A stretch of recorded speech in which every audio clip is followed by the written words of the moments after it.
Okay, so we're going to call this episode 4 of Strange Ways. I had a little brain freeze there. And we're going to continue with ranking the songs on albums, and this being Hotter Than Hell, the second album in the catalog. And we will let Scott take it from here. All right. We're going to, at this point in time in my history, as Paul wants to say it, to pay homage to Hotter Than Hell. At this point in time, my favorite album that they've done.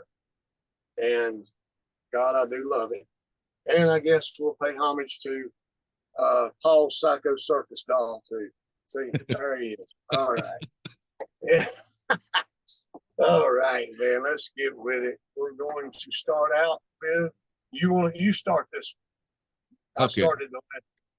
This album was a little easier for me because there are a handful that I really, really like, so I knew they were going to be high on the list.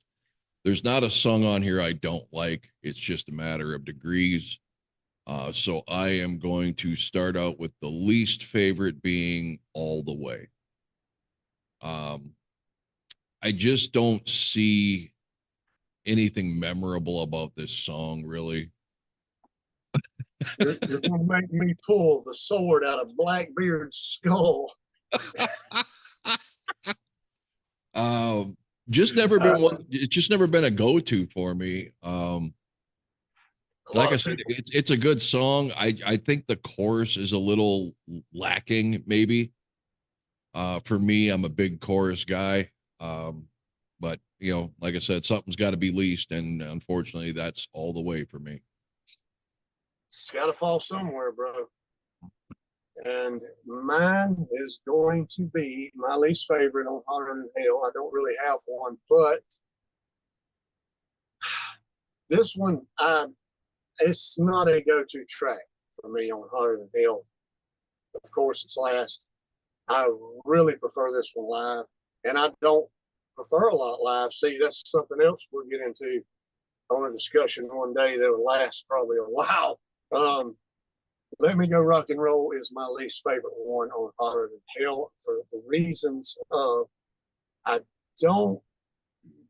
to me, it doesn't fit the album as good as the rest of the tracks, in my opinion. Now, that's just me. I feel like it's more of an upbeat tempo of a song. This is more of a darker, edgier album, and to me, maybe not everybody,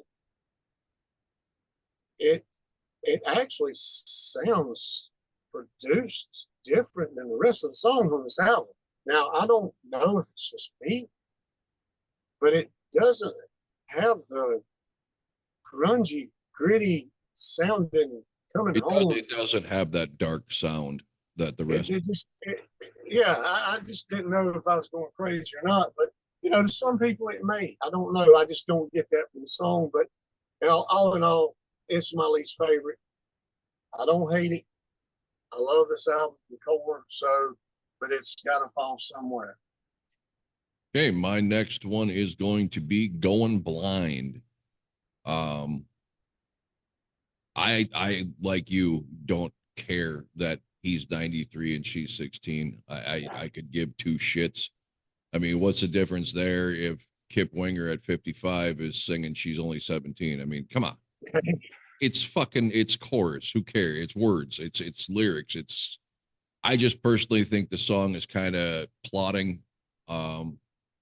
It's not a ballad, but it's at a ballad pace.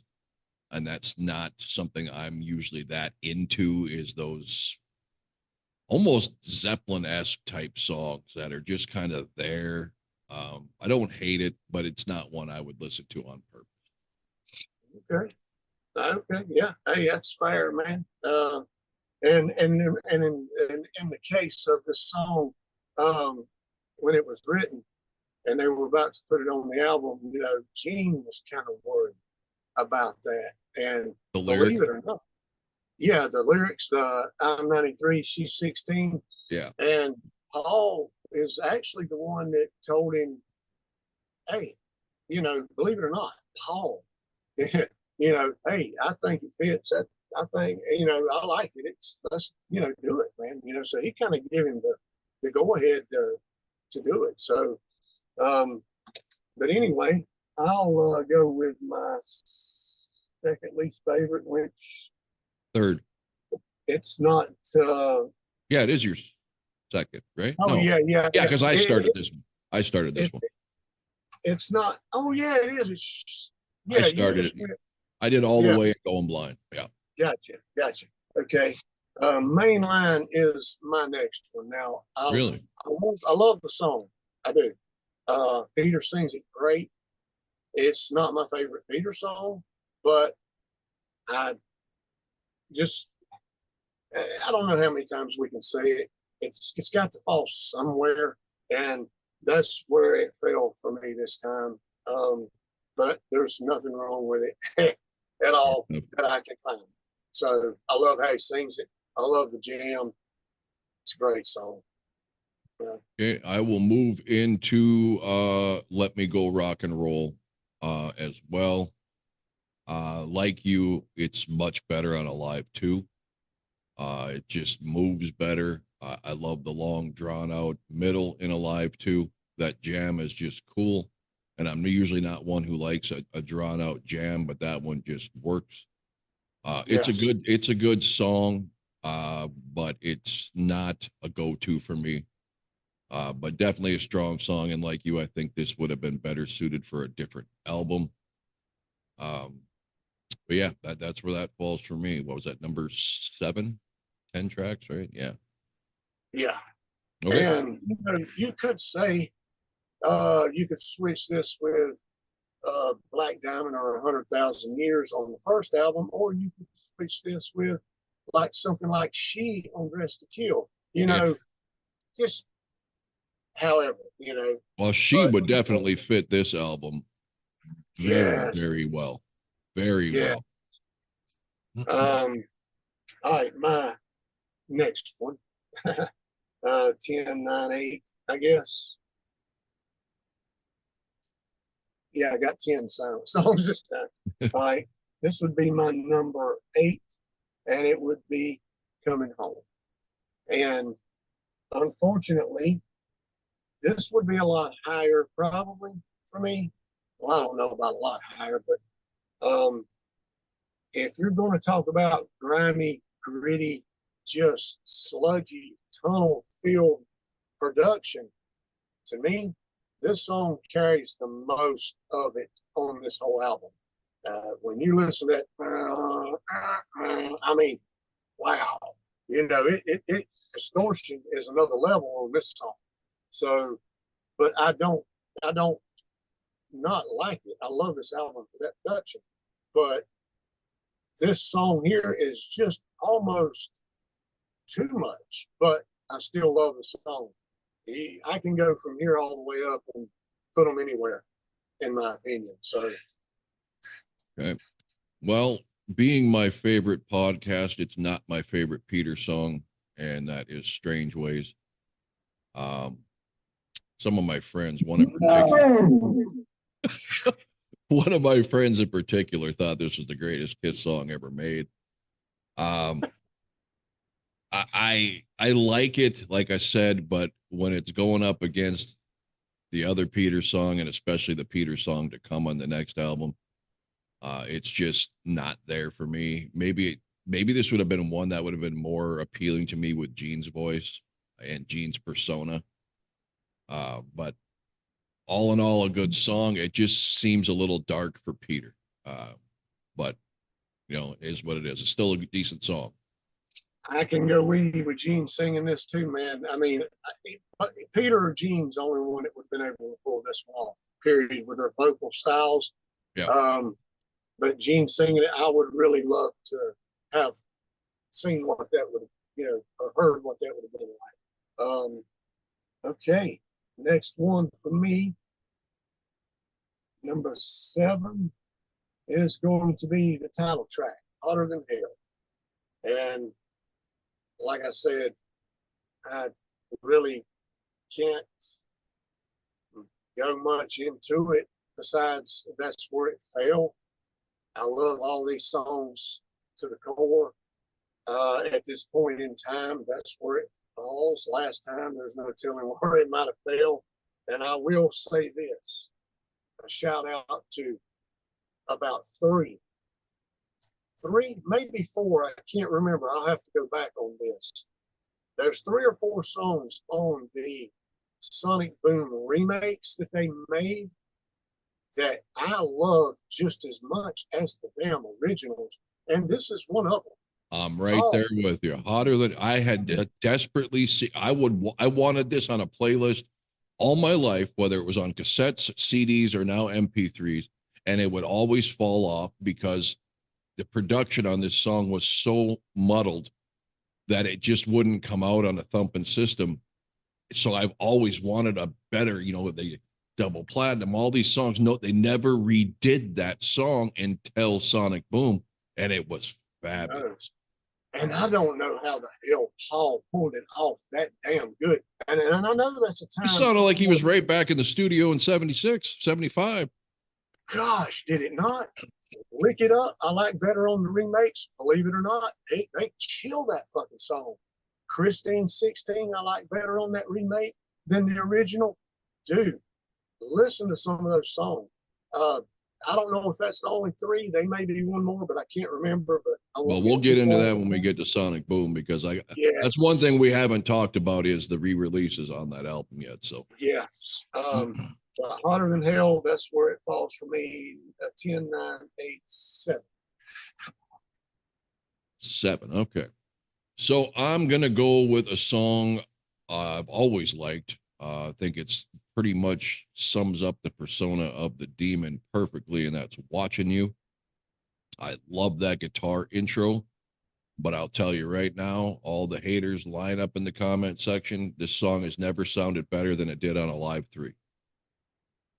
That on a Live 3, I could listen to that song all day. What Eric Singer does with the drums on there, the production on that album, which I absolutely love to begin with, just makes that song so much better for me. But even on this album, with the old time production, I still love this song. Hey, hand in hand with you on that too, bro. I love it on here, but that Alive 3, they really did some of these old songs justice, man. I don't think they played the one of the throwbacks like this, man, that I didn't love on that production and that concert alone. Yeah. So, all right, man. Next for me is 6 is Going Blind, and I can't believe it's this far down because this is one that I really do love off this. But it's just where it fell this time for me. I love how it's, like that starts, and then they really just get into rocking, and Gene's vocals are just superior on this to me.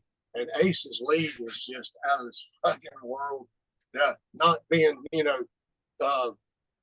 crazy about saying it that way because it's Ace, but his lead is insane. I love this. I always love I just got the out of this world reference. Yeah.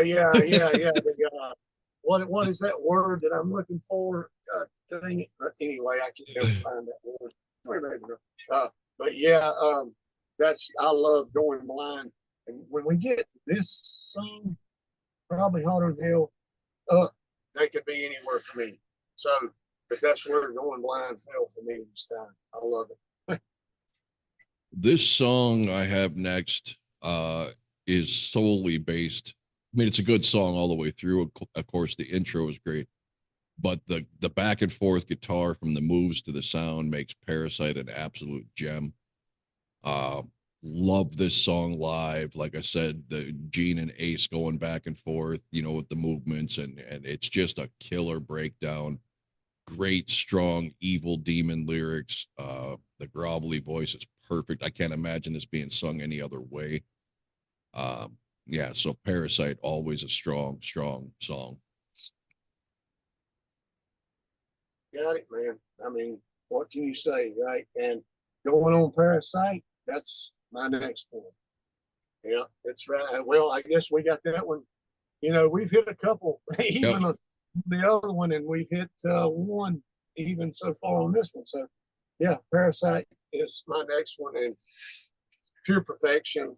Dun, dun, dun, dun, dun, dun, dun, dun, dun, dun, Yeah, dun. it's I just mean, that's a brilliant riff.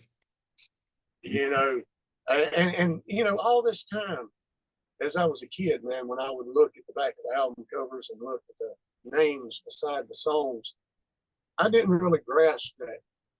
You know, I always thought those were the people that sung the songs. You know, Yeah, I whoever didn't. wrote it sung it. Yeah, and I couldn't figure out that's not Ace's voice. No, no, it's Ace. What else? What's you know? But Ace really contributed a lot, man, to these early albums, man. Yep. That really is just insane. And yeah, Parasite Lady, man, and it's just boom, the bass and that is boom down it. Yeah, I'm on board with you. I love it. Either way, live, they do it great. Live, they done that one on the Rock the Nation tour too. Yeah. Yep. Okay, so my next one you've already touched is Mainline, and while it is not my favorite Peter song, it's close. I love, and almost you could make the argument as well as with Let Me Go Rock and Roll that it theme wise, feeling wise, probably doesn't belong on this album. It's a little too good time, lighthearted for this dark album. But I love it. It's so singable. I can't say enough good things about Peter's voice, other than I wish they'd have given him more tracks throughout the mid '70s. Versus they did, but not ballads. Let him still be this rock singer that he was early on. You know, I know Beth. Yeah. Hard Luck Woman. You don't find much angry Peter going forward after the first three albums. Exactly. And I just love his rasp on this. I love it's just got that Catman feel the whole way through. It's got that groove, his cocky attitude. I just love it. I absolutely love it. Yeah. And the story behind that one, you know, you may know it. Paul wrote it, of course. And Peter in the studio, I guess they done this one in California, in LA. He threatened to quit the band if he didn't get to sing the song, you know. And of course, it was empty threats. Peter even admits himself, but he says, either I sing that song or I'm leaving the band, you know. Of course, it He went was quite the tantrum thrower. But it's a good choice. I can't see Paul or Gene doing this any more justice. I can't either. I think it's perfect for him. Yep. You know, it's great. Um, all right, we're moving up to. I've got my next one, which will be my fourth favorite on here, is All the Way. And I've this song, the first time that I heard it, I loved it. I love the way Gene sings it. I love the punch and kick to it. I know, you know, it's not a famous song from the Kiss Army. And as time has went on, these forgotten tracks, for some reason, the deep cuts is really what has grown on me over time. You think This that's is one because of of the lack of overplay that it sounds fresh to you? exactly. And in all honesty, you know, I didn't really pay it that much attention when I first heard this album because it was all Hotter Than Hell and Parasite. I was into what, you know, but as time went on, I never ignored it. I mean, I always liked it. I never skipped it, but it never was my favorite on here. But as time has gone on, it's moved up the ladder for me. I love the deep cuts. Every time I listen to them, man, it's like, wow, I wish they would have found a spot for this for at least a show or half A the tour. shows. Or, Yeah. yeah, man, anything. But yeah, I do. I've always loved. That's kind of what's happened to me with the Peter songs, because while you're talking about that over the years, it's become more, popular with you. That's the way I've felt with Peter.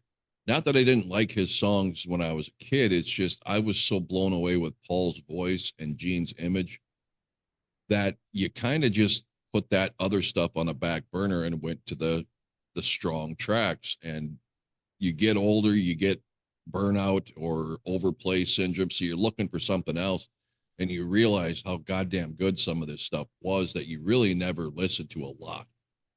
Exactly. And that's what a lot of people don't understand about Kiss fans that's really passionate about them. They got so much stuff. Yeah. You know, they got albums that I haven't listened to from front to back in decades. Mm-hmm. You know, I mean, I'm talking about albums that, you know, it's at the bottom of my list pretty much mostly. But, you know, listening to these again, even if I've listened to it last week, before, you know, we've done this today or whatever, you know, it really, you know, it kind of tweaks you this way or that way sometimes. So there And you go, age man. and your tastes kind of change, not change, but mature. Because I Yeah, remember even like Crazy Nights, when that was released, I was in love with the song Crazy Crazy Nights. But I don't think I played that album a whole lot because I thought it was so weak. I didn't hate it, but it just didn't do much for me. As older I've got, I'm like, Jesus Christ, these songs are awesome.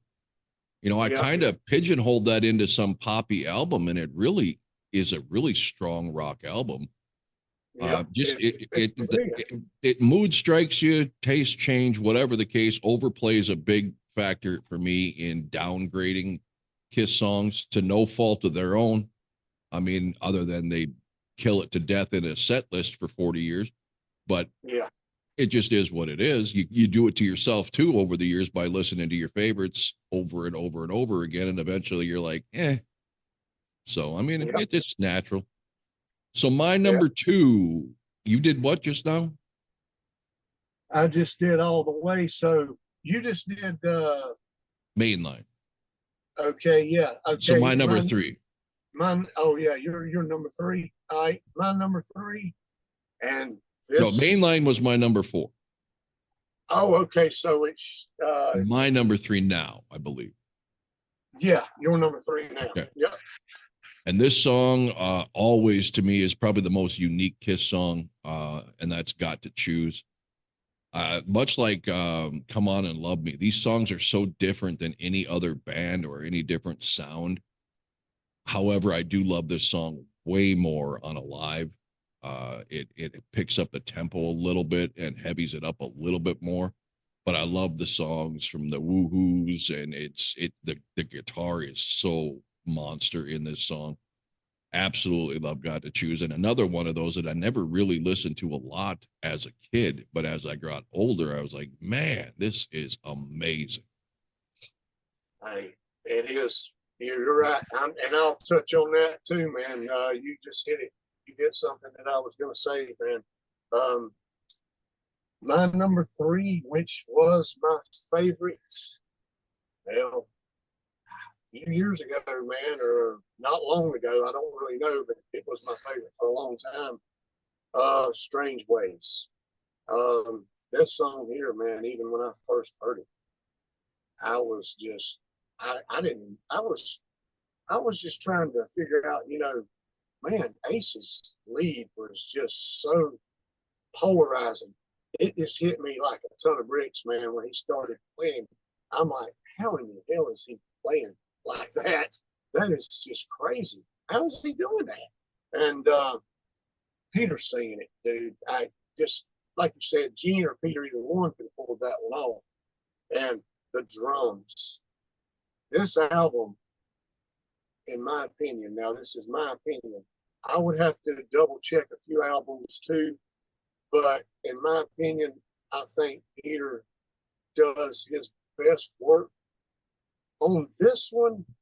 Between this one and Dress to Kill, he really just beats the shit out of the drums in this album. I mean, it's the whole song, the lead, the vocals, everything I love about it. It could be any of these could be number one for me. I love it. But that's what I've always loved about Peter's drumming style is his jazz background. it's almost like a heavy metal jazz, the way, you can't take someone's style out of them, no matter how much a producer wants you to or whatever. It's so much different than even, like your Bonhams and all these other play. Not that they're, he's better or they're worse. It's just a different sound than your typical rock drummer. And it is Yes. more jazzy without being a tinny, hi-hatty jazzy so much. I don't know how to describe, but it's almost a tribal sound in this song. And That's yes. yeah. You're absolutely right. And the way Paul just, in the later years, man, especially after they've been split since the last 20 something years, has done nothing but just shit on Peter. And, ain't it particularly good? Why the hell did you hire him? Dude, you didn't have to hire him when you hired him. Stories like that just bother me. I thought he was great. I love him. I always will. So, yeah, man. Yeah, that's a whole podcast for another day, because yes. every damn one of these guys, including the replacements, bring baggage and had issues that we'll get into it. Anyway, number 2 for me is Coming Home. Another one I did not frequent as a kid. It did not really hit me on how much I love this song until MTV Unplugged. And when they open, I'm like, holy shit, why haven't I been playing this song? Well, going back and listening to it, I know why. It's not that same energetic song that it was on Unplugged. It's more of a heavy song, like you said, the heavy guitars and just that nasty sound, which still sounds well. It just, I prefer the energy of the Unplugged one better, but it's still a damn good song on this album. Damn right, man. I agree with you, dude. That could be anywhere for me too. The chorus, man, I just love how they sing along in that. It just, yeah, I could go on and on about that song too. And the MTV Unplugged really brought it to life for a lot of people. Not, a lot of people, yep. Talk about it after that. And that's actually my favorite song on the MTV Unplugged, but we'll get to that too later. All right, we're to my number 2, and you just hit on it. And it used to be a song that I did not pay attention to. Like you said, I don't know why it didn't hit me when I was young, when I first got the album, and for probably several years. But this song here and my number 1 both could be number 1, because I really struggled with this big time. This song has done nothing but move up for me as the years has went on, and that's Got to Choose. It has done nothing but go forward. Peter's drumming is insane. Paul singing, they just got to choose it, baby. I mean, and even the bends by Freely through the whole thing. I mean, it's not even just a solo phrase. It's the dan. I mean, he's just bending the whole time. It's just such a unique sound.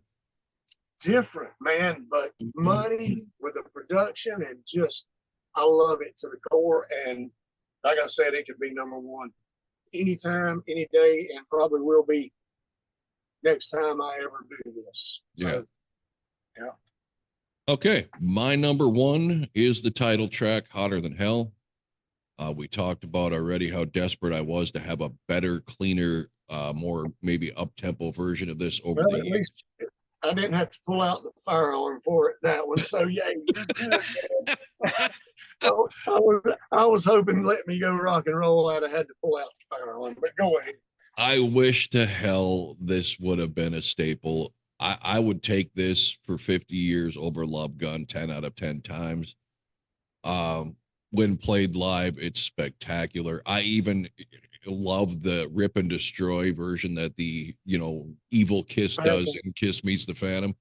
I just love, it's such a heavy song, and I was so thrilled when they redid the version on Sonic Boom, and then I could finally start putting it on an album mix that actually would sound good in the car.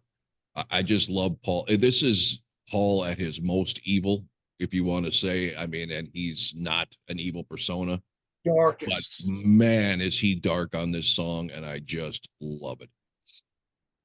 And don't get me wrong, I love it too. It's this whole album I love, and I love when they break down at the end, and they're just jamming. And Ace is, it sounds like he's playing 2 or 3 different leads, man. You know, if you ever pay attention to what's going on, and you know when it's going on at the end of the song, I love it. Yeah. Okay. How much time we got? You have got about 5 minutes. Okay, we timed that pretty good. Yep. My number 1, and the song that I didn't care for when I was a kid, but not long after, when I started hitting teenage years and seeing them live, and just as time has went on, has really been one of my favorite songs by Gene. And I give every one of them MVP on the song. Peter's drumming is insane, like Got to Choose in strange ways on this. If you just listen to this, turn it wide ass open and just listen to it. Watching You, man. That is that song is Gene perfection to me. The demon hasn't really arisen from the ashes yet, but he's coming. He is coming, dude.